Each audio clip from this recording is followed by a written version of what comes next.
গরিব ফকিরা দেখো, আমি আজকে পাওয়ার খাবো। দেখছো? তো আমি তো সেলিব্রিটি ব্যক্তি। আমি তো পাওয়ার খাই, 7 আপ খাই, মজু খাই, আরও অনেক ধরনের ড্রিঙ্কস খাই। কারণ আমি সেলিব্রিটি ব্যক্তি। আমি যদি ড্রিঙ্কস না করি তাহলে করবে কে? তো আমি আজকে এই পাওয়ারটা কিনে আনছি। কত টাকা? 25 টাকা দিয়ে। তো এটা এখন আমি খাবো।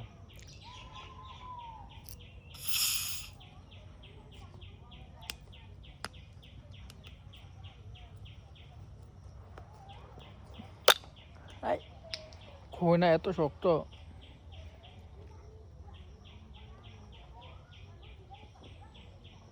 দেখছো?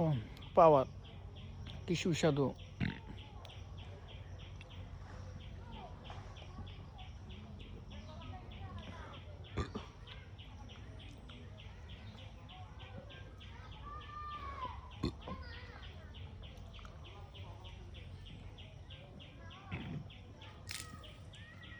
আরে বাবা রে!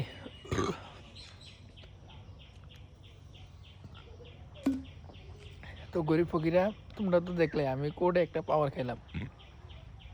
তো তোমরা কি আমার মতো এরকম কোডে একটা পাওয়ার খাও, নাকি একটা পাওয়ার কিনে তোমরা দুজনে তিনজনে মিলে খাও? আর এরকম পাওয়ার আমি সবসময় 3 বেলায় খাই। তো তোমরা কি আমার মতো এরকম একটা পাওয়ার কোডে খেতে পারো? আমি জানি সব পারবে না, কারণ সবাই তো আর আমার মতো সেলিব্রিটি ব্যক্তি না যে একলা খেতে পারবে।